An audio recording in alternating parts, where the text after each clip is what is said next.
Bonjour, je suis Xander. Ce message et les deux autres qui vont suivre seront consacrés à l'amour. On peut se demander si l'amour, ce ne sont pas les obstacles à l'amour, comme a dit un écrivain. Est-ce qu'il se pourrait que l'hypersexualisation de nos sociétés ne soit pas en fait une évolution naturelle vers davantage de liberté, comme on le pense depuis un certain temps, depuis notamment les années 60-70 du XXe siècle, et le signe en fait d'un affranchissement croissant dont tout le monde s'est réjoui, mais plutôt le résultat d'un programme délibéré d'asservissement des individus et de fracture sociale par le sexe, par la sexualité. Nous comprenons mieux la sexualité aujourd'hui, nous savons qu'elle n'est pas à considérer suivant les critères du bon ou du mauvais, mais plutôt comme une pulsion naturelle non répressible. On peut la comparer à l'eau, qui est comme elle une forme d'énergie qui s'accumule parfois, mais qui cherche toujours à s'échapper et à trouver toujours son chemin. La sexualité est tantôt comme l'eau d'un torrent, alors, sous sa forme yang, masculine, ou bien l'eau qui creuse la roche goutte à goutte et s'infiltre partout sous sa forme féminine, yang. Mais, on le sait, rien ne peut contenir l'eau. Et donc, en effet, rien ne peut contenir, depuis l'aube de l'humanité, la pulsion sexuelle. Par contre, ce que nous savons, c'est qu'il faut canaliser l'eau pour qu'elle ne détruise pas tout sur son passage. Car l'eau peut être une force de destruction. C'est une énergie, comme l'est finalement aussi la sexualité, qui est une énergie tantôt créatrice, mais qui peut devenir tantôt déstabilisatrice aussi, comme l'eau, et destructrice lorsqu'elle est mal canalisée ou mal utilisée. Alors, paradoxalement, c'est aussi ce que nous suggère la presque totalité des spiritualités, des religions qui existent, si on s'en tient en tout cas au texte d'origine, et non aux fabrications et aux commentaires qui ont été faits après, à partir de ces révélations, et qui ont été faits au fil des siècles. Les spiritualités, les cultures anciennes, les religions révélées évoquent presque partout sur la terre la sexualité comme quelque chose qui ne peut pas ou ne doit pas être réfréné. C'est-à-dire, on a par exemple dans la Genèse le croissez et multipliez, dit la Genèse. C'est une incitation en fait à la reproduction, à l'acte sexuel. Mais en fait, on ne s'intéresse pas non plus dans les textes religieux aux sentiments amoureux, bizarrement, mais on parle de la sexualité comme quelque chose qui doit être canalisé, normé, cadré. Alors, moi, vous savez, tu le sais, mon gars, ma fille, je m'occupe surtout je suis un homme du livre, donc je m'occupe des évangiles, comme on dit, mais je pense qu'on peut le faire. Tu peux l'appliquer et aller regarder dans ta spiritualité, ta religion particulière, et je ne pense pas que tu verras une grande différence.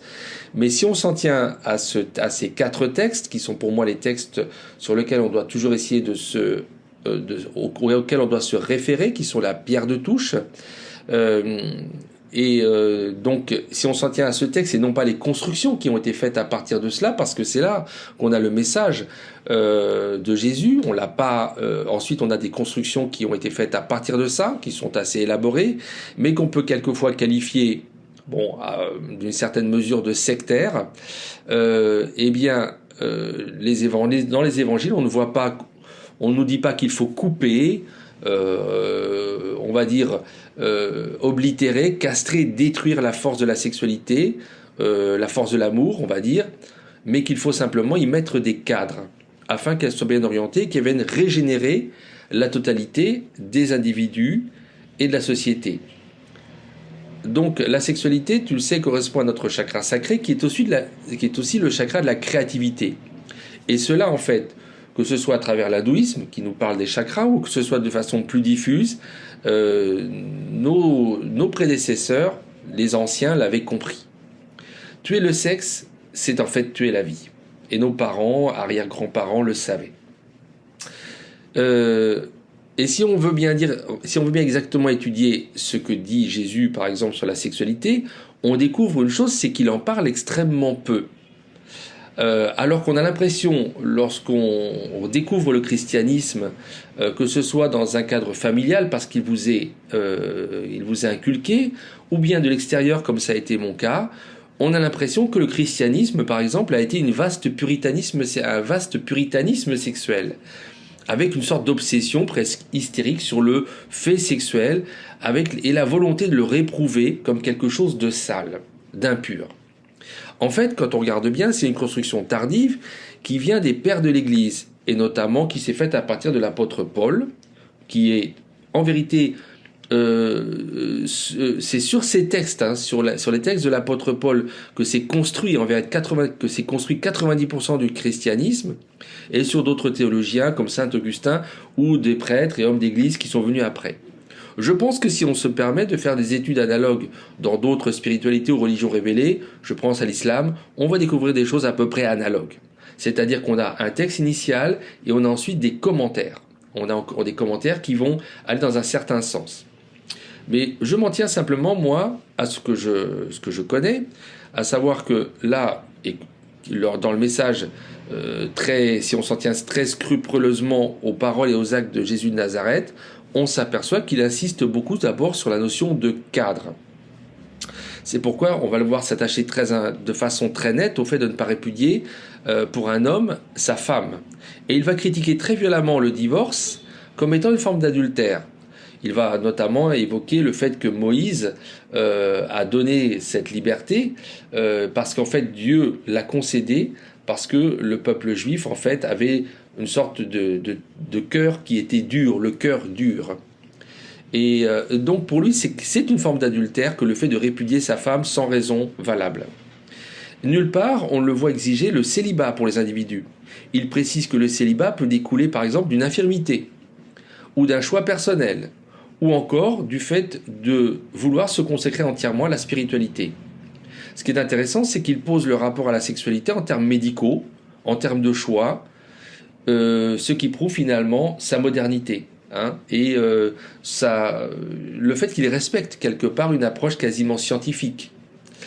D'autre part, il va mentionner extrêmement peu ce qui est devenu aujourd'hui l'obsession de beaucoup d'églises dites évangéliques ou des églises de réveil pour ce qu'elles appellent l'impudicité. Alors l'impudicité, c'est un des grands chevaux de bataille du renouveau chrétien. Et moi qui ne connaissais pas le christianisme avant une date récente, puisque je me mets 6 ans en arrière, je n'étais pas chrétien, je découvre en même temps que le christianisme cette désignation en fait de toutes les conduites impudiques, les conduites qui sont, on dirait, de débauche, on aurait dit autrefois des conduites de débauche sexuelle. Cette notion, elle est mentionnée 2 fois par Jésus dans l'évangile de Matthieu, dans l'évangile de Marc, à peu près dans les mêmes termes. Et puis, il utilise le mot de pornéiaï, ce qui veut dire conduite impudique, et qui vient de porner la prostituée, qui a donné d'ailleurs le mot pornographie. Et ce qui est intéressant, c'est qu'il ne traite pas... en fait, cela évoque en fait une sexualité qui est débridée, une sexualité qui est hors cadre et hors mariage, hors union officielle. Et ce qui est intéressant, c'est qu'il place ces actions d'inconduite, inconduite morale, les pornéiaï, il les place dans une énumération où il cite comme actions impures d'autres actions impures qu'il énumère, comme l'adultère, le vol, le faux témoignage. Et il connecte toutes ces actions mauvaises aux mauvaises paroles. Et aussi à ce que j'ai évoqué dans mon 9e message, à savoir à la nourriture. Il y a en effet un lien très important entre la nourriture et la sexualité, et Jésus le sait quelque part. Il dit à propos de toutes les nourritures qui sont désignées comme impures, puisqu'il est question de la critique qui est faite par les pharisiens, qui est une secte juive de l'époque, aux disciples de Jésus qui ne se lavent pas les mains avant de manger. Et alors à partir de là, il parle de cette notion de pureté ou d'impureté, et il évoque le fait que la nourriture, en quelque sorte, il dit, est purifiée, de toute façon, parce que quand elle est digérée, en passant dans le transit intestinal, la nourriture est purifiée. Donc c'est une vision qui est extrêmement moderne. Jésus va poser en fait dans la Nouvelle Alliance le fait qu'il n'y a pas de nourriture impure. Mais par contre, aussitôt il oppose, il dit c'est ce qui sort de la bouche de l'homme qui le rend impur.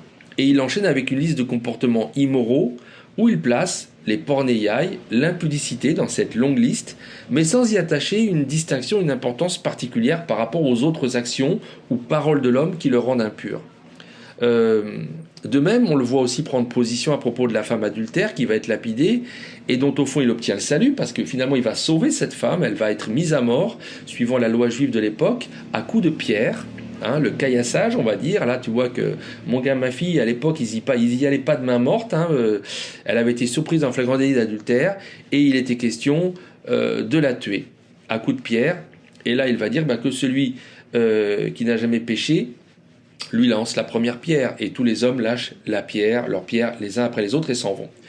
Et elle se retrouve seule en face de Jésus. Elle lui dit, bon Seigneur, Rabbi, qu'est-ce que tu vas faire de moi? Et il est en train de tracer des dessins sur le sable, il est méditatif et il est dans une méditation qui est différente, on va dire, et il réfléchit ou peut-être il prie, et il lui dit, va-t'en et ne pêche plus. C'est-à-dire qu'on a ici la notion de tu l'as fait une fois, ne le refais plus. C'est-à-dire que c'est pardonnable, mais ne recommence pas. Parce que ça serait grave. Et enfin, on va voir Jésus mentionner sa position à propos de la répudiation. Comme je l'ai dit, car le divorce est autorisé chez les Juifs, mais il le critique et l'associe à l'adultère. Et on sent que c'est un divorce qui est dans le sens, c'est les hommes qui répudient la femme pour X ou X raisons. Donc voilà. Et il rappelle la Genèse à ce moment-là. Donc il rappelle la loi juive, qui est dans l'Ancien Testament, l'actuelle Torah, et il dit que l'homme quittera ses parents pour s'unir à la femme et que tous deux ne formeront qu'une seule chair. Par conséquent, le christianisme n'offre, à travers les paroles et les actes de Jésus, que très peu d'éléments dans le domaine de la morale sexuelle et dans le domaine de l'amour, on va dire. À part le fait de souligner que lorsque deux êtres ont été unis, il est contraire à l'ordre universel et cosmique, divin, de les désunir, et que tous les actes finalement qui sont en dehors de cette union entre deux personnes sont des adultères ou des pornéiailles, c'est-à-dire des inconduites sexuelles. Ce que, aujourd'hui, dans les églises de réveil, dans le mouvement charismatique évangélique, on appelle les impudicités. Mais il existe très peu, en fait, de la part de Jésus, de mention de la vie amoureuse et sexuelle, et de prescription sur la vie sexuelle. Or, finalement, le christianisme s'est construit d'une façon complètement hyperbolique autour de la sexualité. Comme je dirais une chose, c'est qu'on toute proportion gardée, la focalisation de l'islam sur la notion d'impureté, sur tout ce qui va être autour de la femme et la pureté de la femme, et beaucoup moins la pureté de l'homme, semble suivre un mouvement analogue dans le temps. Mais beaucoup se sont appliqués à dire, et après tout c'est vrai puisqu'on retrouve les mêmes éléments, les mêmes anges, les mêmes types de révélations, les mêmes personnages parfois, il y a probablement dans l'islam une sorte, de phénomène de second christianisme ou de christianisme renouvelé. Donc ce n'est peut-être pas étonnant non plus. Chez les Hébreux, donc la première révélation, la sexualité est une pulsion positive, croissée, multipliée, sauf quand elle déborde en fait du cadre qui lui est assigné. Par exemple, David va convoiter la femme d'un autre. Il va s'arranger pour que cet homme, qui est donc un de ses grands officiers, soit tué. Il va l'exposer et le tuer. Et en fait, à cause de cela, Dieu va se détourner de lui, nous raconte l'Ancien Testament, et il va accabler à partir de là le peuple juif de tout un tas de problèmes de malédiction. Donc le comportement de David, qui est vraiment le roi emblématique par excellence, vraiment le roi aimé par Dieu, qu'est-ce qui va être la faute de David, roi excellentissime par ailleurs, puisqu'on voit bien encore aujourd'hui combien de parents juifs appellent leur fils David, ce qui montre bien que c'est le désir de faire revenir un jour le Messie sous la forme de David, le roi des Juifs parfait, le parfait monarque, qui est en même temps élu de Dieu. Eh bien, quelle va être sa faute? Ça va être la faute liée à la pulsion sexuelle, à la convoitise et à l'amour. Il va convoiter la femme d'un autre. Alors, que chacun fasse de son côté les observations sur sa religion, sa spiritualité, qui peuvent lui être proposées sur le même sujet, mais il constatera, s'il fait abstraction des constructions ultérieures qui ont été faites par des religieux, toujours à la suite, que dans la révélation initiale de cette religion, de cette spiritualité, le sexe n'est jamais pointé du doigt comme mauvais, mais qu'en revanche, toujours ce qui est souligné, c'est la nécessité d'un cadre, d'une structure pour canaliser la pulsion sexuelle, décrite comme indispensable pour fortifier, en fait, une communauté, pour lui permettre donc d'exister. Mais en même temps, elle est capable de la détruire, c'est ça que l'on voit, parce que c'est une pulsion qui est extrêmement puissante, qui est capable de détruire aussi cette même communauté. L'Ancien comme le Nouveau Testament, finalement, disent la même chose.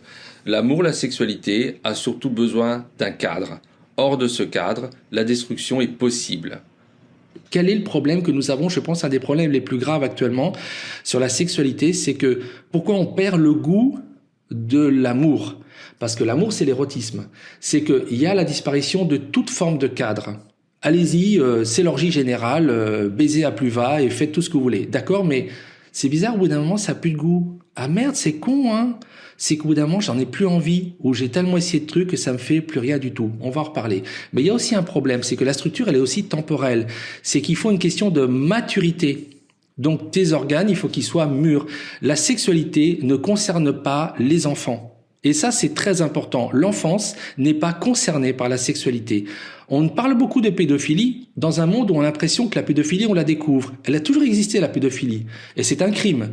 C'est une déviance. C'est quelque chose qui fait du mal. Parce que pourquoi? Parce qu'un enfant, il est en formation. La sexualité n'est pas son domaine, la sexualité de l'adulte. Je ne dis pas que la sexualité n'est pas en construction chez lui. On est bien d'accord. La sexualité, elle va se construire. Elle va d'ailleurs fonctionner avec des systèmes d'empreinte. Et ça, la psychanalyse l'a très bien étudié. Je veux dire que Freud n'a pas eu besoin de se gratter trop la tête. Le système de l'empreinte, notamment le complexe d'Oedipe, ce qu'on appelle le complexe d'Electre, c'est-à-dire comment on va finalement fixer une sorte d'amour sur le parent du sexe opposé. Et ça va permettre de faire une transposition plus tard et d'avoir une sexualité équilibrée. Donc ça, on est tout à fait d'accord. Mais la sexualité de l'enfant, ou on va dire cette construction qu'il est en train de faire, elle est fragile. C'est comme on dit, c'est une zone qui est en cours d'élaboration. Elle n'a aucun rapport à avoir avec la sexualité de l'adulte. Or, nous vivons dans un monde où la sexualité est partout. Nous vivons dans un monde hyper sexualisé. Donc, on a fait sauter toutes les barrières. Mais pourquoi, purée? Qu'est-ce qu'il y a derrière cette démarche? C'est une démarche que on peut qualifier, on va dire, quand on est genre chrétien de base, on va dire c'est satanique. Si tu veux, c'est pas mon problème. En fait, je trouve que c'est un terme qui ne permet pas de comprendre exactement ce qui se passe. C'est-à-dire qu'on a surtout fait sauter toutes les cloisons parce qu'il y a la volonté de remettre en question le système d'organisation sacré de la vie. Or, tu sais, ton chakra sacré que tu as vers le bas du corps, c'est en fait un endroit, c'est pas du tout une serrure, c'est un tourbillon d'énergie. Et ça, tu as l'endroit qui est le tourbillon d'énergie créatrice qui te connecte au divin, qui te connecte au cosmos. Quand on commence à attaquer cet endroit-là, je peux te dire que c'est un gros bordel. Je t'ai dit comment effectivement on a commencé à foutre en l'air l'alimentation humaine en attaquant, en déstabilisant, en déstructurant le principe des aliments-médicaments. On a fait en sorte, bien évidemment, d'attaquer l'être humain à un certain niveau. Et finalement à le polluer. Mais attaquer la sexualité en proposant une sexualité qui est sans contrainte, sans barrière, qui est une sexualité de type orgiastique, c'est un des deuxièmes chevaux de Troie qu'on envoie pour te foutre en l'air et te transformer de nouveau en quoi? En esclave, en bon soumis, en bétail. Et ça, c'est extrêmement intéressant. Bon, premier élément, on fait sauter le cadre qui protège les enfants en créant une société au niveau médiatique qui est hyper sexualisée. On va faire intervenir la sexualité très très tôt dans la vie bizarrement, de l'enfant, alors qu'elle n'a pas sa place. L'enfant, il lui faut du temps, et il y a une chose qui est fabuleuse, c'est l'enfance, c'est un truc qui est génial. Et justement, il y a une chose, l'enfant est à l'abri des affres de l'amour, les affres de la sexualité. Quand les hormones viennent dans ton corps et commencent à te torturer, parce que là, t'as vu comment ça se passe. On passe à l'adolescence, les garçons ne pensent plus qu'aux filles, les filles ne pensent plus qu'aux garçons. Ça vous rend bête, mais à un niveau profond, mais je te dis même pas. C'est-à-dire plus bête, c'est pas possible. On n'est plus maître de soi. On est complètement aliéné parce que les hormones nous travaillent. Eh ben, il faut qu'on s'intéresse à ça. Il faut qu'on tombe amoureux, etc., etc. Là, je dirais que t'as l'être humain dans sa version la plus inconsistante et incontrôlable possible. Parce que c'est là qu'en général, il fait le plus de conneries, en général. C'est très difficile. Donc, il y a une chose qui est intéressante, c'est qu'il y avait des protections, il y avait des garde-fous qui permettaient à l'être humain d'acquérir la maturité maturité nécessaire. Hop, on te déverrouille tout ça, on te fait sauter tout ça. Et on a accès à la sexualité de plus en plus tôt.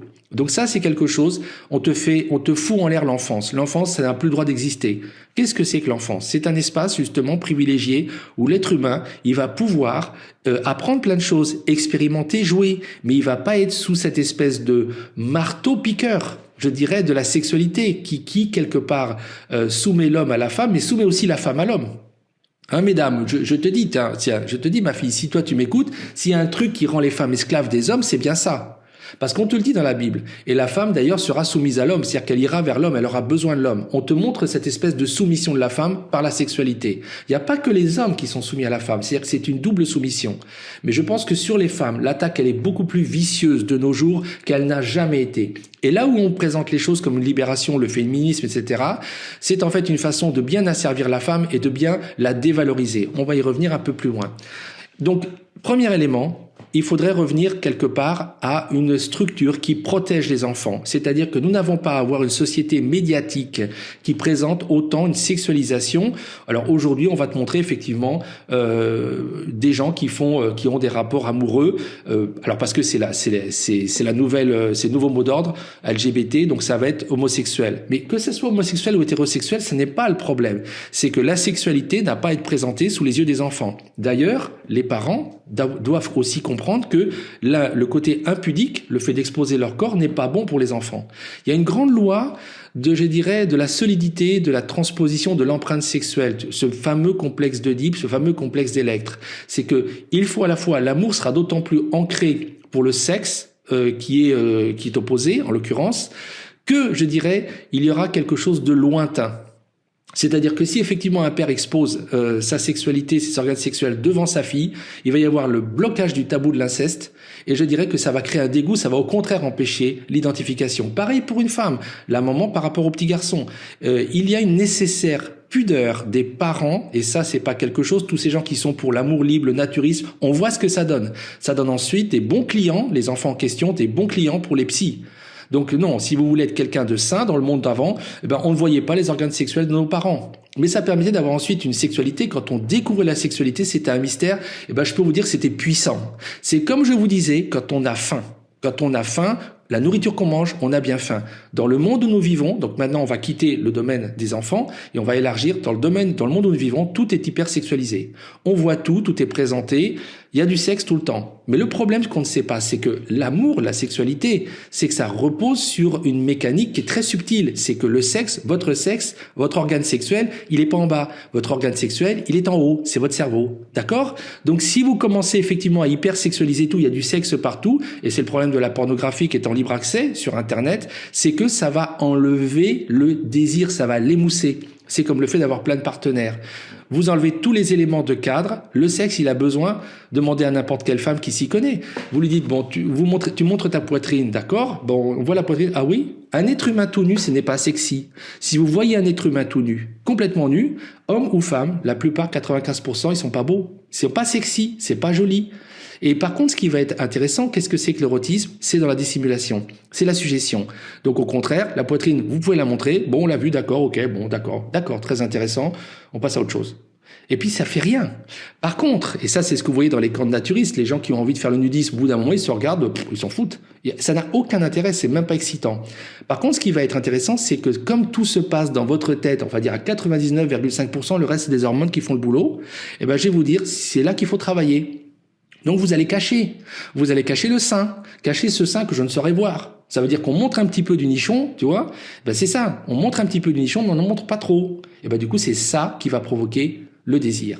Voilà, la mécanique du désir, c'est la mécanique dans l'amour, c'est pareil, on met des cadres. Et chez l'être humain, à la différence des chiens qui s'accouplent comme ça dans la rue, chez l'être humain, nous ne nous accouplons pas dans la rue. Et on a un art de l'amour. Alors moi, il se trouve que je suis Gémeaux. Vous savez que les Gémeaux, ils sont très, sur les préliminaires, ils sont très sensuels. On a un art de l'amour qui est poussé jusqu'à un niveau de dingue. Et cet art de l'amour, de l'érotisme, on le perd. On est en train de le piétiner. Et c'est très intéressant parce que les gens qui nous amènent à ça, ils veulent faire de nous, effectivement, des gens qui sont comme les chiens ou comme les porcs qui s'accouplent comme ça devant tout le monde. C'est pas? Parce que on nous tient aussi par le sexe, par une certaine forme de sexualité qui nous ravale et qui nous dégrade. Alors que, comme je vous dis, c'est le même principe que la nourriture. Si vous savez manger, si vous attendez d'avoir faim, eh bien, vous allez bien savourer la nourriture. Le sexe, c'est pareil. Aujourd'hui, ce qu'on propose aux gens, c'est t'as envie, tu fais. Tu commencerais tôt, t'y vas. Et puis, autant de partenaires que tu veux. Et tu vas t'étonner après que ça ne te fasse plus rien. Mais ça va plus rien te faire. Et si tu essayes de mettre en place tes fantasmes, parce que les fantasmes, ils ont une place importante dans le système de l'érotisme, et tu te les mets en pratique, tu vas voir que tu vas devoir en inventer d'autres, tu ne sauras même plus quoi inventer, parce que tu n'auras même plus cette petite mécanique dans ta tête pour te stimuler. Voilà, c'est extrêmement intéressant parce que quelque part, il faut bien voir qu'il y a un projet derrière. Et ça, tu vas le retrouver dans certains romans, que ce soit 1984, Orwell, Huxley, Le meilleur des mondes, te raconte comment la sexualité, on va te donner accès à une sexualité facile, orgiastique, parce que ça va permettre de mieux te contrôler. C'est le but du jeu. Mais moi je dis qu'on est perdant parce que tu vas perdre le goût profond de l'amour. Et tu vois, quand on regarde de près dans l'histoire de l'amour, le moment où ils étaient le plus enflammés, c'est justement le moment de l'amour courtois. Et l'amour courtois, on a une période en fait qui est la fin du Moyen-Âge. Et c'est en fait, tu vois, ce sont des poètes qui sont dans le sud de la France. Et le principe avec la dame, c'est des gens qui baissent pas. Ils te parlent de l'amour, ils s'enflamment à fond. Par contre, je vais dire un truc. Quand ils se retrouvaient dans un coin, ça y allait la manœuvre. Parce qu'ils avaient tellement attendu, c'était tellement chaud que franchement, je peux dire que les choses qu'ils ressentaient, c'est pas les choses que toi tu ressens alors que t'en es à ton 30e partenaire. C'est normal. C'est logique, tu comprends? Parce qu'au bout d'un moment, c'est quoi? C'est des trucs d'animaux. C'est des épidermes qui se frottent, c'est un machin qui se frotte dans l'autre. Je vais te dire un truc. Au bout d'un moment, t'en fais le tour. Mais ce qui se passe dans ta tête, ça c'est quelque chose c'est nos limites. L'érotisme, la suggestivité que tu vas avoir dans ta tête, c'est nos limites. Et on en vient enfin à l'autre élément, c'est que, bien évidemment, en proposant à tout le monde des modèles amoureux où, allez, vas-y, baise le plus vite possible et le plus de personnes possible, et ça n'a pas d'importance, on va aussi enlever une chose très, très importante. Ça a plein d'impact, hein. C'est qu'on va t'enlever aussi le rapport avec la connexion avec le sentiment. Ah bah oui, parce que le sentiment, tu vois, c'est quelque chose qui est très intéressant dans l'amour, c'est aussi un démultiplicateur de sensations. C'est ça peut-être qu'on te l'a pas dit, c'est que quand tu es vraiment amoureux d'une personne, tu vas avoir des sensations qui vont être au niveau sexuel démultipliées. C'est pourquoi que ça vaut justement la peine, le système effectivement d'une relation qui est non pas simplement sexuelle, mais qui est aussi une relation amoureuse et dans laquelle il y a le sentiment. Ça, c'est quelque chose qui est très intéressant parce qu'on ne te présente peut-être pas ça sous cet angle. Donc je pense que l'intérêt aussi, c'est que quand on va t'enlever cette histoire d'amour, de sentiment, c'est qu'on va t'amener à traiter l'autre comme de la viande, pour ton plaisir. Qu'est-ce que c'est que l'autre? C'est un partenaire sexuel. Donc c'est, on va dire, quelque chose que tu vas prendre et jeter. On va t'amener à avoir un amour jetable et on va t'amener à consommer l'autre comme si c'était un produit de consommation. Ça intéresse beaucoup les maîtres de la barbaque parce qu'ils veulent que tu traites l'autre être humain comme de la viande. Ils veulent que tu sois de la viande, mais que tu te traites toi-même comme de la viande. Donc tu vas donner ton corps comme de la viande, c'est de la viande que tu proposes, mais l'autre en face, c'est aussi de la viande, il est interchangeable. T'en as marre, tu jettes, tu prends un autre, t'essayes un autre. Et c'est comme ça, ou une autre. Tu vois comment ça fonctionne. Donc quelque part, le principe surtout, c'est qu'à partir de là, on va rabaisser tout vers le bas. On aplatit tout. On amène l'être humain vers l'animalité. Or, l'être humain, c'est autre chose. Et comme je te dis, il y a cette fameuse planète qui est celle des sentiments et qui est connectée, qui va être connectée à la sexualité et qui va lui donner un goût beaucoup plus intense. Donc, c'est gagnant-gagnant, en fait. Récupérer ça, remettre en place des cadres. Quand on a des parents qui autrefois disaient non, tu vas attendre un certain temps avant d'avoir ton premier rapport amoureux, c'est extrêmement pénible. Parce que effectivement, des fois, les envies sont extrêmement fortes. Et il y a une chose qu'il faut regarder de près, c'est qu'on n'est pas au même niveau, tous au niveau des hormones et de la sexualité. Il y en a pour qui le désir est extrêmement tenaillant. D'autres pour qui c'est plus tranquille. Et je pense qu'à partir de ça, il faut pas avoir une même attitude en tant que les membres de la famille qui sont autour, qui sont souvent les référents. Il n'y a pas la même attitude à avoir. Mais d'une façon générale, plus longtemps on attend pour goûter, c'est comme il faut avoir faim entre deux repas. Plus on attend pour goûter, et meilleur c'est. Par contre, si on attend trop longtemps, c'est pas bon non plus. Ça, je suis d'accord, l'appétit se barre. On est bien d'accord. Vous voyez, bon, il faut trouver l'équilibre en toute chose. La spiritualité, c'est une spiritualité d'équilibre. Mais moi, j'ai été voir de près les évangiles. J'ai pas vu un moment que Jésus nous disait, faut pas baiser. Ah non, non, à un moment même, il te dit cette chose qui est très intéressante. Il te parle effectivement, parce qu'on lui parle de cette histoire du célibat, il dit pour certains, ils ne peuvent pas prendre de femmes parce qu'ils ont été mutilés. Il te dit, des cas, ils ont pu avoir des problèmes médicaux, le gars t'en parle. Pour d'autres, effectivement, c'est parce qu'ils en sont incapables. Bon, là, il est en train d'évoquer peut-être, je ne sais pas, justement, une non-envie, où on n'a pas envie de s'unir à quelqu'un, on veut rester célibataire. Et enfin, il dit, et d'autres, c'est parce qu'ils ont choisi le royaume des cieux. Ça veut dire que l'autre, ils ont une démarche par rapport volontaire, et c'est pas un truc qui les branche, où ils ont fait un choix qui fait qu'à un moment, ils vont s'écarter de ça. Et il y a une chose qui est très intéressante. Tu vas remarquer que dans certaines spiritualités, par exemple dans la philosophie des yogis, on va te parler de ces étapes de vie où à un moment, après, je dirais, avoir élevé les enfants, l'homme et la femme vont entrer en quelque sorte dans une sorte de retraite spirituelle. Donc ça, c'est vers la soixantaine, et où en fait, ils peuvent rester ensemble, mais les relations sexuelles vont être très très secondaires. C'est très très intéressant cette histoire, parce que ça veut dire que il y a vraiment une intégration, une compréhension de ce que peut être aussi l'évolution de l'homme à travers le temps. Il y a un temps pour l'amour. Il y a un temps pour l'amour. On dit aujourd'hui on peut aimer à tout âge. Oui, mais on n'aime pas de la même façon. Il faut comprendre que l'amour n'est pas le même à tous les âges. Et quelque part, ce qui est triste, c'est qu'on projette les plus jeunes, les jeunes gens, c'est donc les jeunes qui sont en âge d'avoir des rapports sexuels. En général, c'est à partir de l'âge de 17 ans, on va dire, c'est un peu avant la majorité officielle. Pour beaucoup, pour les filles, c'est même un peu plus tôt, à une année près, souvent 16 ans. Mais on a vraiment, je le mets assez tard, il y en a qui vont dire c'est beaucoup plus tôt que ça. Et c'est justement le problème, c'est qu'on ne laisse pas les gens être dans l'enfance. Laissez-les un peu tranquilles, laissez-les tranquilles. Mais si à un moment on peut plus les retenir, il faut voir quand on projette, on balance les jeunes qui sont, on les balance dans la sexualité en disant il est normal qu'il ait un petit copain, une petite copine. Mais ça va apporter quoi dans la vie? Je veux qu'on m'explique. Ça apporte quoi? Est-ce que c'est le moment? Est-ce que ça va être quelque chose de formateur? Je pense qu'il y a des choses qui sont institutionnalisées et qui sont extrêmement néfastes parce qu'on ne respecte pas les temps de la vie et on ne met pas les jeunes en position de bien se défendre. Il y a une chose qui est très importante, c'est que l'amour, les sentiments d'amour, ils sont très forts quand on est jeune. Et on peut tomber amoureux et se faire très, très mal. Oui, parce que c'est une chose qu'on oublie, c'est que qu'est-ce que c'est le but du jeu en général? Pourquoi est-ce qu'il y avait ces barrières? C'était d'ailleurs plus pour protéger les filles que les garçons. Parce que les femmes sont porteuses de vie. Les femmes peuvent tomber enceintes plus facilement. Et les femmes, quelque part, il y a quelque chose de...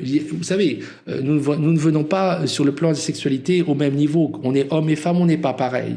Et la façon, je dirais, que la femme a d'intégrer, je dirais, l'amour n'est pas pareil que celle de l'homme. L'homme, il fabrique tous les jours des centaines de milliers de petites cellules qui sont prêtes à partir à l'assaut, qui sont les spermatozoïdes. La femme, le bébé-fille, il est déjà dans le ventre de sa maman, il a des minuscules ovaires, et dans ces minuscules ovaires, c'est très mignon, vous savez, il y a déjà tous les petits œufs. Et une ovule de femme est énorme par rapport à un spermatozoïde. C'est monstrueusement énorme. Il y a quelque chose de différent, n'est-ce pas? Il y a quelque chose de différent dans, je dirais, l'ancrage de la femme à cette force cosmique qui est la sexualité. Elle a une façon d'être ancrée qui est beaucoup plus profonde, qui est beaucoup plus, je dirais, océanique. D'ailleurs, je dirais quelque part tout a référence à l'océan dans le bas du corps de la femme. Je dirais que c'est très très puissant. Et tandis que l'homme, il y a un côté, je dirais, beaucoup plus superficiel d'un certain point de vue. Et il y a une chose, c'est que la société ancienne protégeait beaucoup les filles, beaucoup les femmes. Aujourd'hui, on les envoie au casse-pipe. On a donc des femmes qui arrivent à 25 ans, elles ont eu beaucoup de partenaires, elles ont surtout le cœur usé. Le corps peut être usé, mais le cœur est usé. Il faut faire très attention, parce qu'on n'a pas la capacité d'aimer de façon très profonde à un nombre incalculable de fois dans sa vie. Et les chagrins d'amour, les trahisons, les choses comme ça, c'est fait du mal. Cet univers dans lequel on balance les êtres jeunes et où on leur dit allez-y, vous êtes faites simplement attention, protégez-vous des maladies sexuellement transmissibles, mais il n'y a pas que ça. On les envoie un peu au casse-pipe et après on récupère des êtres qui sont vos enfants qui ont été abîmés. Ils ont été abîmés, il faut les remettre debout, il faut les recoller les morceaux parce qu'ils ont eu les cœurs brisés. Et ça, je pense que il y a aussi les garçons, il n'y a pas que les filles, mais je pense que quelque part, on n'a pas regardé de près cette façon on crée des êtres humains qui deviennent blasés, désenchanté. Le désenchantement en amour, il n'y a pas pire que ça. Je pense qu'on crée cette humanité désenchantée, cette humanité qui très jeune est revenue de tout. C'est une humanité qui quelque part a aussi perdu le sens du rapport au sacré par l'amour. Et c'est l'amour, ça quelque chose qui nous connecte au sacré, au cosmos, à l'univers. Ça doit être une grande fête. Alors c'est pour ça qu'il faut extrêmement bien choisir son partenaire ou sa partenaire. Il ne faut pas donner son cœur et encore moins son corps comme ça. Ça va sembler bizarre, mais dans le système chrétien, on a remis à l'honneur la chasteté. La chasteté, en soi, on s'en fout. Quelque part, ça n'a pas d'importance. On peut très bien tomber amoureux à 16 ans. Une fille peut tomber amoureuse à 16 ans et ça va être l'amour de sa vie. Et avec un garçon qui aura 20 ans, par exemple, et bon, il y a des exceptions qui sont faites dans ces cas-là pour que le mariage ou l'union puisse avoir lieu et ça peut être magnifique. Il n'y a pas de règle. Mais simplement, il faut véritablement que, d'une part, la personne, donc l'être humain, qui des fois est jeune dans la vie, réfléchisse bien, mais que son entourage ait cette espèce de regard bienveillant. Bienveillant, c'est très important, et un regard justement d'amour, justement, pour conseiller, mais avec bienveillance. Parce que quelque part, c'est fondamental. Il faut donc protéger nos jeunes, nos enfants, et les générations au fur et à mesure. Parce que cette idéalisation qu'il y a dans l'amour, quand on aime quelqu'un d'autre, quand on va aimer une autre personne, on aime le monde. On envoie à l'univers un message d'amour. Et si ce message d'amour, il est trahi, il est déçu, il est flétri, ça fait très mal. Il faut pas sous-estimer ça. Ça fait très très mal. Il y a même pas d'âge pour souffrir d'une trahison amoureuse. C'est quelque chose qui est très grave. Et donc c'est pour ça qu'on doit y aller sur la pointe des pieds. Les systèmes anciens, qui étaient des systèmes qui obligeaient en quelque sorte, qui verrouillaient un peu autour du mariage, ils étaient pas forcément bons, puisque quand on était mal appareillé, c'était un désastre. Néanmoins, quand ça marchait bien, cela protégeait énormément les individus. Aujourd'hui, en fait, je pense qu'il va falloir recréer des espèces de systèmes où les anciens ou les plus sages conseillent les plus jeunes dans leur démarche amoureuse. C'est-à-dire qu'il faut qu'il y ait vraiment quelqu'un qui soit dans la famille, un tuteur, c'est pas forcément le parent, mais quelqu'un qui va aider les plus jeunes et qui va les protéger. Avant, on parlait de chaperon, mais quelque part, il faut revenir à quelque chose qui protège les plus jeunes. Et autre chose, c'est que l'univers dans lequel nous vivons, il faut le modifier. Faut pas tomber dans le puritanisme, justement, mais faut avoir un monde dans lequel il y a quelque chose de torride dans la sexualité, que c'est justement très hot, très chaud. Parce que quand on y a accès, waouh, c'est le truc qu'on a attendu et puis c'est génial. Je veux dire par là que ça va vous marquer à vie. Or aujourd'hui, le premier rapport, il vous marque pas à vie. On s'en fout, c'est juste une formalité qu'il faut avoir le plus tôt possible. Mais c'est quel intérêt la chose? Qu'est-ce qu'on ressent véritablement? On ne sait pas. C'est pas vraiment quelque chose qui vraiment vous met complètement les sens en émoi, la tête par-dessus le ciel, par-dessus les étoiles. Donc je pense qu'il va falloir faire en sorte que, bien sûr, on ne va pas faire un monde puritain, c'est pas intéressant, mais il faut retrouver cette érotisation extrêmement forte de l'événement amoureux. C'est un grand événement de la vie d'un être humain. Faut pas que ce soit sans intérêt. Et donc, par conséquent, si on a tout cet accès à la pornographie qui est libre, c'est-à-dire que même un enfant aujourd'hui, avec l'Internet, peut se connecter à accès à de la pornographie. Cette pornographie, elle n'est pas que négative. Non, bien sûr. Pourquoi? Parce qu'elle a libéré les hommes sur un certain plan. Et elle a libéré aussi, je dirais, une certaine pression qu'il y avait sur les femmes, à savoir que les hommes étaient...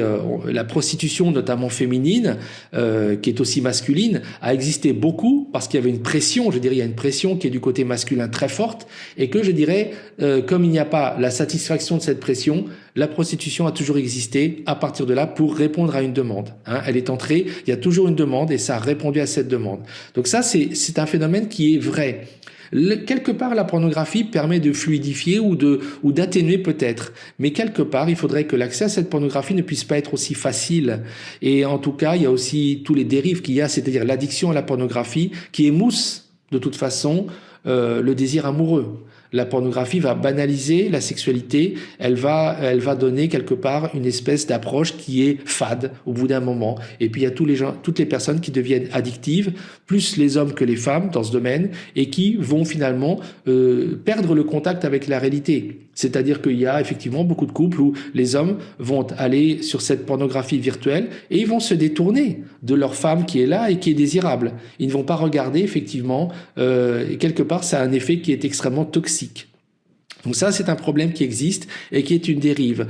Donc par conséquent, dans tous les domaines, par rapport à cela, il faut revenir à des cadres. Le cadre, c'est de faire en sorte que les enfants, il y a une partition très claire. Le monde de l'enfance, c'est le monde de l'enfance. Le monde des adolescents, c'est un monde qui commence différemment. Et le monde des adultes, c'est encore un autre monde. Et que par rapport à ce qui est la sexualité, l'amour, il y ait des cadres qui permettent qu'il y ait justement que cela soit bien cloisonné.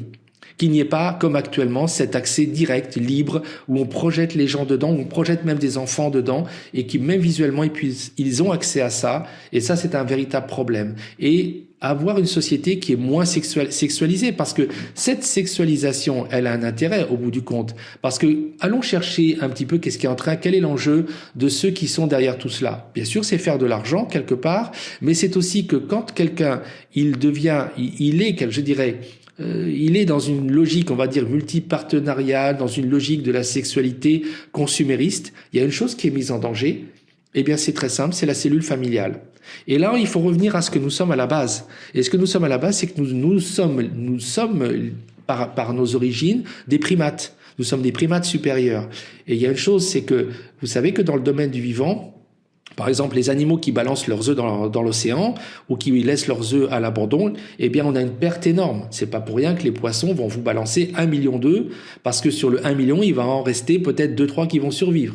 La logique qui a été choisie pour l'être humain, c'est que d'une part, l'œuf, il n'est pas à l'extérieur de nous, on n'est pas ovipare, on est vivipare, c'est-à-dire qu'on protège, la maman va protéger le bébé dans son ventre, mais elle le protège à un temps de fou.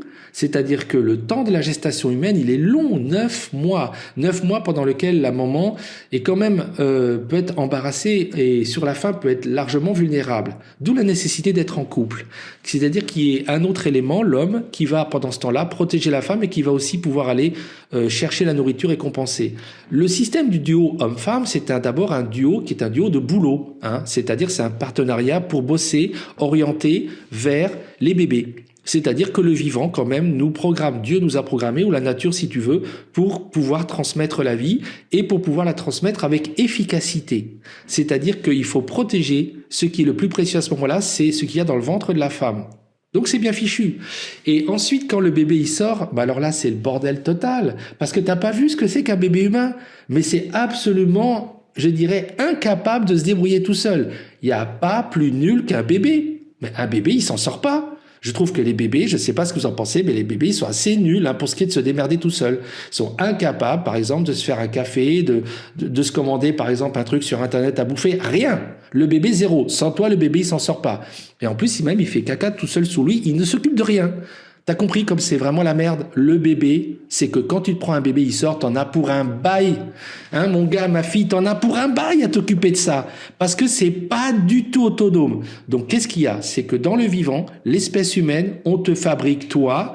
Tu es l'espèce, tu fais partie de l'espèce qui nécessite le plus de soins pendant le plus longtemps. C'est-à-dire que c'est un inadapté, c'est un infirme, c'est un handicapé. Bien sûr, c'est une merveille de technologie biologique, on est d'accord. Et puis, ça a une très grosse tête avec le super ordinateur que tu as maintenant dans ton cerveau et qui fait que tu comprends tellement de choses avec ton smartphone et que tu es hyper adaptatif. On est d'accord. Mais t'as vu le temps qu'il a fallu pour t'amener là où tu es? Les soins, je te dis pas. Moi, j'étais papa, j'ai eu plein d'enfants, en l'occurrence. Oui, je pense 4 à ma connaissance. Oui, je pense. Et oui, si je compte bien. Eh ben, je t'assure que c'est un boulot de dingue. Mais de dingue. Ça te bouffe la vie. Ça te bouffe la vie. Que tu sois homme ou que tu sois femme, on est deux et c'est un boulot mais énorme. Donc tu comprends bien un truc, c'est que c'est pas pour rien que ça a été fait comme ça. Cette vulnérabilité extrême, mais qui est l'envers de nos capacités extraordinaires plus tard, eh bien, avec cette très longue enfance, cette adolescence pénible, eh bien, ça nécessite que la cellule parentale, elle reste, le père et la mère restent ensemble un certain temps. Eh oui, et qui restent ensemble un certain temps. Parce que quand ils vont rester ensemble un certain temps, ils forment un partenariat, ils vont pouvoir élever les enfants. S'il y en a plusieurs, tu vois que c'est pas, je dirais, les 12 ans, 13 ans minimum nécessaires pour avoir un adolescent à peu près fonctionnel, c'est que ça peut être encore plus long. Et tu commences à comprendre pourquoi cette espèce de projection fantasmatique qu'on appelle l'amour est nécessaire. Et que pour qu'elle s'ancre bien, il faut qu'il y ait tout un ensemble de conditions. C'est pas facile. C'est pas facile du tout. Or, la société actuelle, qu'est-ce qu'elle te propose? Des parents tout seuls. Purée. Des cellules monoparentales. Mais le pire, c'est qu'on va bientôt te proposer des enfants qui sont élevés sans parents. Et tu le vois déjà dans ces fameux bouquins dont je te parlais. Parce que ces bouquins, les gars étaient au courant de ce qui allait se mettre en place. Ils étaient à cul et chemise avec ceux qui étaient en train de te préparer ça. Aldous Huxley, George Orwell, bon bref, ils étaient au courant. Donc ils te racontaient ce dont on parlait, ce dont ils parlaient avec leurs copains des fois. Donc voilà, on est en train de te faire les bébés éprouvettes, les bébés sans parents, c'est pour maintenant. Ça va être des bébés qui vont être des bébés qui sont nés sans ventre. Et ça va faire quoi? Ça va faire des êtres humains qui vont être justement ce qu'on veut, des parfaits robots obéissants. Parce que ce qui est intéressant, c'est que quand il y a les parents, ils vont pouvoir donner à l'enfant tout un tas d'éléments. Ils vont donner l'histoire de la famille. Ils vont donner l'ancrage de la personne humaine. C'est cet ancrage qui est une connexion qui est sacrée. Bah oui, parce que tu sais, le sacré de Dieu, il commence avec ta famille. C'est que les personnes avec qui ton prochain, c'est ta famille. Tout ce qui te sépare de ta famille, tu peux déjà, comme je t'avais dit, tu sais, certains chiens de combat, tu dois avoir les oreilles qui se dressent. Danger. On veut me séparer de ma famille. Il y a quelque chose qui va pas du tout. On veut me séparer de ma communauté. Qu'est-ce qu'il y a? Il y a anguille sous roche. On veut me fragiliser. On veut me manipuler. On veut me désolidariser de ce qui me protège. Donc, t'as compris? Le sacré, il passe aussi par la structure familiale. C'est la première cellule, quelque part, qui va connecter l'être humain avec le divin, avec toute la vie, le vivant d'une manière générale. Et c'est pour ça que tu vas adorer les choses que tu as mangées quand tu étais jeune, parce que ta mère te faisait un plat que tu adorais. Moi, j'adore les plats que ma grand-mère me faisait. Ma grand-mère était espagnole, et ben moi, j'adore les plats espagnols parce que c'est les premières choses que j'ai mangées. J'ai même commencé par parler espagnol, tu vois. Donc, je ne parlais même pas français. C'est resté pour moi dans ma vie. Tu pourras jamais faire que devant un plat de garbanzos avec du chorizo, moi, je salive. Je peux pas empêcher, Et j'ai jamais retrouvé les fameuses migas que me faisait ma grand-mère. Ah purée, qu'est-ce que c'était bon. C'est pourquoi? Parce que j'ai pris l'amour en même temps qu'on m'a donné, j'ai pris tout le reste. J'ai eu cet ancrage, je suis un être humain. C'est pour ça qu'aujourd'hui je suis bien calé sur la terre, que je peux te parler, je suis ancré. J'ai mes racines, je viens de quelque part, je sais qui je suis. C'est très important, très très important. Et ça, je t'assure, c'est une force. Parce que par mes grands-parents, par mes parents, je remonte effectivement jusqu'à la vie, je remonte jusqu'à Dieu. Tout est connecté, tu vois mon gars, tout, ma fille, tout est connecté. Ne te laisse jamais déconnecter de tes racines. D'où tu viens, c'est à toi, ça t'appartient. Et c'est vraiment ce qui fait ta spécificité. Et ça a de la valeur. Ça a une immense valeur. Donc, tu comprends à quel point les parents... Dès qu'on commence à attaquer la cellule familiale, c'est pas, on va pas avoir les cathos qui viennent dire oui, on attaque la famille. On s'en fout. C'est pas le problème. Le problème, c'est qu'on t'attaque toi. On attaque ce qui rend l'être humain fort. C'est comme la foi, c'est un truc qui rend l'être humain invulnérable. Ah bah oui, on va te l'enlever. Tu crois en rien. Parce que tu crois qu'en la viande, l'organique, la matière. Comme ça, on peut bien te manipuler. Mais on va aussi faire en sorte de te détacher du système familial. Donc, ils veulent que les enfants soient élevés par autre chose que les parents. Mon cul! Ça va être le début de la fin. Ils veulent avoir des serviteurs. Ils veulent avoir des parfaits robots, des parfaits esclaves. Donc après, qui c'est qui vous a élevé? C'est l'État, j'appartiens à personne. Donc après, on peut te faire n'importe quoi. Si on te demande de massacrer des gens, tu le feras. Un acte de boucherie, tu le feras. T'as accès à la sexualité, t'es en direct. Moi, je baisse comme ça. Oui, mon corps, ça n'a pas d'importance. On sait très bien ce que c'est. Ces gens-là, on les a fabriqués. En Europe de l'Est, ils ont fabriqué ce genre de robots. Des espions, des espionnes qui n'avaient pas d'âme. On peut faire ça déjà. C'est le monde, le meilleur des mondes. C'est l'enfer. Donc voilà ce qu'on veut te faire. Tu vois bien qu'il faut reconnecter tout ce qu'ils sont en train d'essayer de connecter. Le monde de demain sera un monde effectivement reconnecté. On va se reconnecter les uns avec les autres, avec nos familles. On va préserver nos cultures, nos traditions, nos recettes de cuisine, nos dialectes. Tout ce qu'on sait, il faut vite se dépêcher. C'est pour ça que je te dis que Xander, c'est un projet de vie général dans lequel tu vas apporter ce que tu as apporté, c'est l'auberge espagnole. On parlait des Espagnols, tu vois. Donc tu vas y apporter toi ce qui est toi. Donc ta culture, tu la préserves.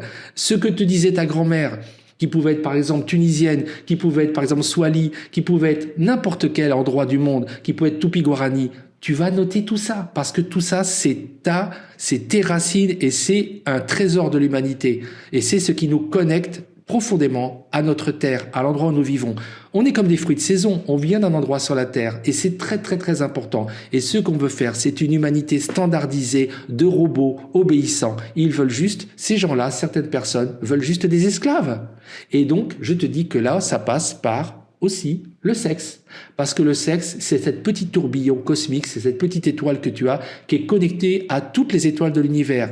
Tu as en toi, effectivement, le chakra sacré, tu as effectivement quelque chose qui est extrêmement puissant, une force de créativité, une force de vie. Tu peux, mon gars, ma fille, donner la vie. Et ce n'est pas rien.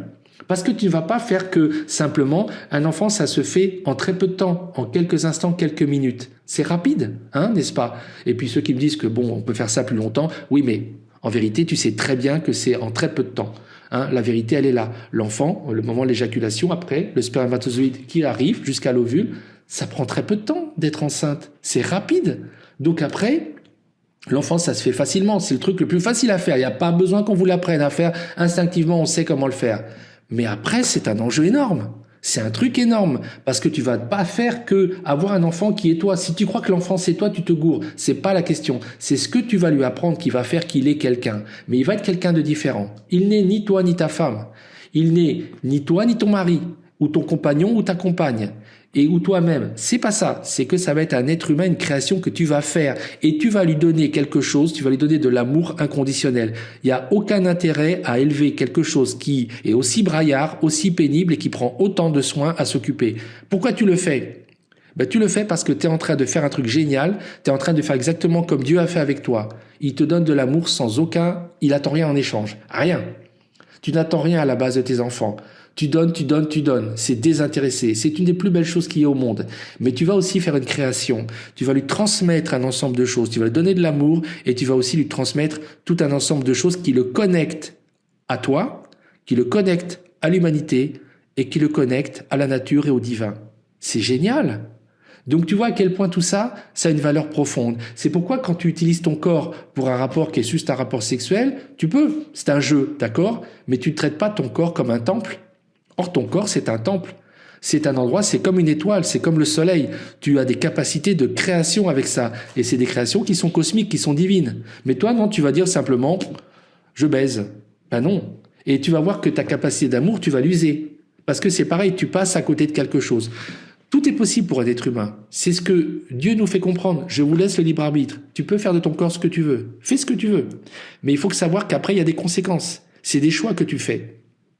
On a tout intérêt à revenir à une société dans laquelle il y a quand même plus de protection de nos plus jeunes, que ce soit les enfants, que ce soit les adolescents, dans lesquels il y a un accès à la sexualité qui est plus encadré, dans lesquels il n'y a pas une sexualité qui est à ce point étendue dans les médias, dans les réseaux sociaux, et dans lesquels effectivement, si on laisse, parce qu'on n'est pas bégueule, l'accès à la pornographie, et pas, si des gens ont envie de mettre en ligne, et je pense que la pornographie, lorsqu'elle est déconnectée du système de la criminalité, de la pègre, parce que c'est du business derrière, et où les gens, par exemple, disent, moi, je vais montrer des images de ma nudité, ben pourquoi pas? Si c'est privé, s'il n'y a pas d'argent derrière, et si d'autres personnes adultes veulent regarder, il faut pas être bégueule. Quelque part, c'est quelque chose qui n'est pas dans une logique, c'est pas quelque chose qui va gêner.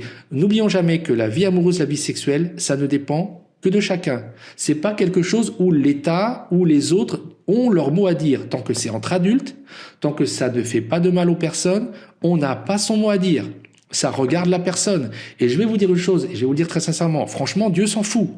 Parce que ce qui compte pour lui, c'est beaucoup plus que tu te comportes bien avec ton prochain, que tu fasses pas de mal, on voit très bien, plutôt que tu utilises mal ton corps. Maintenant, on voit que, c'est vrai, Jésus nous parle du côté l'impudicité, c'est-à-dire pornéaï, hein, la pornéia, c'est-à-dire que tu vas utiliser en fait une conduite impudique, tu vas commencer à faire des actes. Mais en fait, pourquoi il te dit ça? C'est parce qu'il sait, lui. Il te dit, ça va te faire du mal. Ça va te faire du mal, ça va te causer du mal. Ça va faire du mal aussi aux autres, mais ça va te causer du mal. Mais quelque part, tu as toujours cette liberté. On peut pas revenir à un monde puritain. Le monde puritain, on a vu ce que ça donnait des dépravations par en dessous et ça donnait de l'hypocrisie. Donc on est avec ces organes sexuels, on a les hormones qui se mettent en place à un certain âge. Elles ont un côté dictatorial, elles vont mettre une sorte de contrainte et la nature nous a fait ainsi. Donc quelque part, par contre, si on met des cadres, parce que nous sommes un être humain, c'est un artiste. C'est quelqu'un qui va, je veux dire, on peut effectivement, comme je t'ai dit, la nourriture, s'il y a une façon d'aborder la nourriture, et une façon qui est presque créative, qui est belle, on peut y apporter de la beauté, et on peut justement à partir de là faire quelque chose de beau, d'élevé, qui nous grandit, où on peut effectivement se rabaisser, s'humilier, se dégrader. La malbouffe, elle a l'équivalent avec la malbaise. La baise et la malbouffe, c'est pareil. Je dirais que c'est une façon de ramener l'être humain à une forme d'animalité, de le dégrader. Et dans ce système, je dirais que personne n'est gagnant. Personne n'est gagnant et on passe à côté du plaisir même. Justement, du plaisir qui est quand même le but que les gens mettent en avant. Je cherche mon plaisir. Oui, mais justement, tu vas passer à côté parce qu'à un moment, s'il n'y a pas de cadre, c'est débridé. Donc je crois qu'on a intérêt à revenir à ce genre d'équilibre. La spiritualité, la vraie religion, c'est toujours une religion d'équilibre. Et donc, si effectivement on a des personnes qui vont nous dire, comme Jésus, mais il y en a d'autres qui le disent, il n'y a pas que lui qui le dit dans la spiritualité, il faut des cadres, il faut respecter certaines règles, et à partir de ce moment-là, on va tous avoir une société et des meilleurs échanges. Et nous avons aussi cet élément dont je te parle, c'est la protection des plus faibles, la protection des plus jeunes. Dans tout ce système de la sexualisation du monde, de cette sexualité qui part dans tous les sens, il y a une chose qu'on attaque très fortement, c'est les enfants, c'est la cellule familiale. Et si effectivement on laisse la licence sexuelle très forte et qu'on éduque les personnes dans cette logique, eh bien les couples pètent, les couples explosent. Et qu'est-ce qui finalement à la fin pâtit de cette histoire-là? Eh bien c'est les enfants. C'est-à-dire que les enfants qui sont au milieu, qui n'ont pas demandé à venir au monde, mais qui vont souffrir de ça. Donc moi j'ai dit une chose, c'est qu'il faut revenir à un monde où on est plus équilibré, plus responsable. Et finalement, quel est le but du jeu de tous ces gens qui font exploser les familles, qui font exploser la cellule familiale? C'est juste de mieux nous dominer. Parce que en nous divisant, en faisant exploser cette espèce de bastion, de château fort, de forteresse qu'est la famille, ils peuvent nous contrôler, ils peuvent nous transformer en consommateurs, ils peuvent nous amener à faire des choses qui sont extravagantes et ils nous enlèvent finalement notre connexion avec le monde. Parce qu'on se connecte au monde par notre famille, par nos parents. Et combien aujourd'hui, la proportion d'enfants qui sont des enfants de divorcés, de personnes séparées, elle est très importante. On dirait que ça devient la norme. Ce n'est pas normal. Et le mariage, c'est quelque chose qui est très compliqué. Et c'est effectivement un acte social. On devrait le faire évoluer vers des unions qui sont des sortes de contrats. Mais si vous vous engagez à faire un enfant, vous devez signer un contrat parce que vous n'êtes pas seul dans la barque. C'est ce que je propose, moi, et je l'avais déjà proposé dans l'ouvrage dont je t'avais parlé, qui s'appelait donc le protocole, où je proposais aussi un protocole, c'est-à-dire que le mariage doit être revu d'une façon différente. Mais quand vous faites effectivement un mariage et que vous voulez avoir des enfants ou en adopter, c'est pareil, à ce moment-là, vous devez signer un protocole parce que ces histoires de parents séparés, cela affecte en profondeur les enfants. Sachez que si vous voulez un enfant, si vous voulez le faire, eh bien vous vous engagez par rapport à cet enfant. C'est pas que par rapport à votre partenaire. Vous êtes en train de vous montez une société parce que la nature l'a voulu ainsi, parce que vous seriez dans le monde naturel tel qu'étaient nos ancêtres, vous seriez obligés de rester ensemble. Pourquoi? Parce que vous ne pourriez pas laisser par exemple votre femme alors que le bébé il est là ou l'enfant il est jeune, parce que vous sauriez que dans peu de temps, dans l'espace d'un mois, il serait bouffé par les bestioles ou ils auraient été attrapés par une tribu qui est adversaire de la vôtre et ils auraient été carrément aussi tués, violés, manger peut-être. Donc le monde d'avant, il était rigoureux, il était ric-rac. C'est-à-dire qu'on te mettait en face de la vérité. Aujourd'hui, on a une certaine irresponsabilité globale. Oui, mais d'accord, mais les victimes. Mais on a tous ces gens qui sont des jeunes gens, des enfants qui sont, je dirais, complètement attristés, qui sont complètement, démotivés par rapport au monde. Bien sûr, il est quelquefois nécessaire de se séparer. Ça, je ne dis pas que dans certains cas, des cas de maladie, des cas où il y a véritablement un rapport qui est toxique, mais quand c'est pour des raisons futiles, quand globalement ça peut se réparer, eh bien il n'y a pas de raison que le couple se sépare. Et vous voyez la position de Jésus sur ce point qui est assez ferme. C'est-à-dire, si vous vous quittez parce que vous voulez la variété, c'est pour aller faire la bagatelle ailleurs, non. Il est assez radical parce que lui, il pense en fait aux enfants.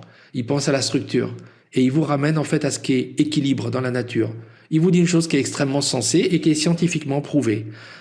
Mettre un enfant au monde, un enfant humain, vu sa fragilité, ça nécessite quand même une équipe performante. Je ne dis pas qu'on ne peut pas, avec tous les soutiens actuels, éduquer son enfant, mais allons poser les questions à tous ces enfants. dont les parents se sont séparés, et vous allez voir qu'ils ont toujours le souhait secret que leurs parents se remettent ensemble. Il y a un manque. Et ils vont commencer la vie en étant désabusés. On crée une société globalement qui est globalement déstabilisée, avec des êtres humains qui sont déconnectés. Donc moi, je pense qu'il y a des choses à faire pour contrer ce discours qui devient un discours qui est pernicieux et qui a un objectif derrière, parce que c'est extrêmement vicieux. Ce n'est pas de vous donner plus de liberté, ce n'est pas vrai. C'est de vous esclavagiser, mais sous un air justement de vous faire un discours libéralisateur, libéral. On est en train de vous créer de nouveaux liens, de vous ramener vers le bas, de vous ramener à l'animalité. L'être humain, c'est la structure. C'est pas la contrainte, c'est l'art. Parce que quand nous faisons des structures, nous créons de l'art, nous nous distinguons des animaux et nous nous reconnectons aussi à Dieu. Souvent, ces structures sont d'ailleurs le prolongement de la nature. Voilà, donc c'est ce que je voulais vous dire par rapport à un premier message sur la sexualité et sur l'amour. Il y en aura d'autres parce que c'est un sujet qui est extrêmement important, parce que ça fait partie de nous, parce que quand on dit aimer son prochain, eh bien souvent le premier prochain c'est le partenaire amoureux ou la partenaire amoureuse. Et donc c'est très important pour toute notre vie. Nous sommes tous et toutes à la recherche de l'amour. C'est une des choses les plus importantes qu'il y ait dans la vie. Et ce n'est pas vrai que nous sommes à la recherche du sexe. Quand on regarde de près, le sexe va venir avec ça, c'est très important aussi, il va se connecter à ça. Mais la base, c'est trouver l'amour. Et c'est quelque chose qui est important pour tout le monde. Donc, il faut resacraliser ça, il faut lui redonner de l'importance, il faut retrouver une érotisation quelque part de notre monde, et ça passe par le fait que la sexualité ne doit pas être à ce point exhibée. L'exhibitionnisme, c'est antisexuel, c'est anti-érotique. Et il faut aussi protéger les plus jeunes, ce qu'on ne fait plus. Et ça, c'est très important. Une société solide, c'est une société où les jeunes générations vont être fortes, où on va faire des jeunes gens forts, des jeunes gens structurés, des jeunes gens qui auront des appétits puissants, des volontés puissantes, qu'on ne pourra pas manipuler, qui sauront se tenir debout, qui auront le regard franc, que ce soit des garçons ou des filles, et qui sauront exactement ce qu'ils veulent. Ce genre d'individus, on ne les crée pas en laissant les plus jeunes faire ce qu'ils ont envie. On est avec ce cadre qui est à la fois bienveillant, qui est un cadre affectueux, mais qui est un cadre assez ferme, parce que c'est ce dont un être humain a besoin au démarrage pour bien se développer. Et en voyant un adulte en face de lui qui est bien structuré, qui est bien ancré, qui est ferme et qui est bien équilibré, il aura lui aussi envie d'être pareil. Il y a une chose que véritablement on ne mesure pas à sa juste valeur, c'est à quel point la liberté sexuelle, qui est aujourd'hui la norme à peu près partout, est un phénomène qui est en train d'empêcher l'existence de toute forme de civilisation. La notion de civilisation, c'est quelque chose qui nous est venu avec le recul quand nous avons remarqué que des cultures ont été pérennes. Elles ont commencé, elles sont nées, elles se sont épanouies, elles ont laissé une trace sur la terre. Quand on regarde de près, on connaît la civilisation égyptienne, on connaît la civilisation chinoise, on connaît des civilisations qui sont dans le Nouveau Monde. On va mettre en évidence, on parle quand même de sociétés précolombiennes. On parle de sociétés qui sont des sociétés qui se sont développées à certains moments et qui ont une histoire. Qui ont marqué l'humanité par tout un tas de caractéristiques. Pourquoi aujourd'hui nous n'allons pas pouvoir créer une civilisation humaine? C'est la vérité, c'est que c'est à la racine même que on est en train de détruire les possibilités de structure. Parce que l'amour, en fait, on pose toujours le problème de l'amour et de la sexualité dans des termes qui sont moralistes. Mais quand on regarde les textes religieux, qui sont toujours pleins de bon sens et d'équilibre, ils ne nous parlent pas de ça. Ils ne s'intéressent pas à notre vie individuelle, à nos sentiments, à l'amour. Ils n'entrent pas dans les détails. Ils ne nous parlent que de structure. C'est ça qui était sensible pour les anciens, parce qu'ils avaient compris intelligemment qu'on ne peut pas changer un être humain, qu'on appelle cela la nature, qu'on appelle cela le divin, le cosmos, le tout, la source, Gaïa. En fait, nous avons été faits avec la sexualité, car elle est liée à la fabrication de la vie, à la création de la vie, et elle est liée en fait au divin. Et on voit que dans certaines spiritualités, ils vont nous montrer aussi, dans une vision animiste, le divin qui a des actes sexuels pour engendrer le monde ou qui s'adonne au plaisir de l'amour. Ce n'est pas quelque chose qui est présenté pratiquement jamais comme malsain. C'est une vision qui vient tardivement dans l'humanité. Et la grande question aujourd'hui qu'on doit soulever, c'est est-ce que vraiment la façon de désigner le sexe comme malsain vient, comme on le pensait, du divin lumineux, du divin d'amour, ou est-ce que cela ne vient pas du divin des ténèbres, de l'occulte, de ce qu'on appelle aussi le bas astral, le mal ou le diable? Parce que c'est une façon finalement d'attaquer l'homme à la racine. Mais c'est une façon ensuite, en donnant, en disant, comme on l'a fait aujourd'hui, il faut donner la liberté sexuelle, on ne permet pas à la sexualité ou à l'amour de se développer pour un être humain d'une façon qui est saine.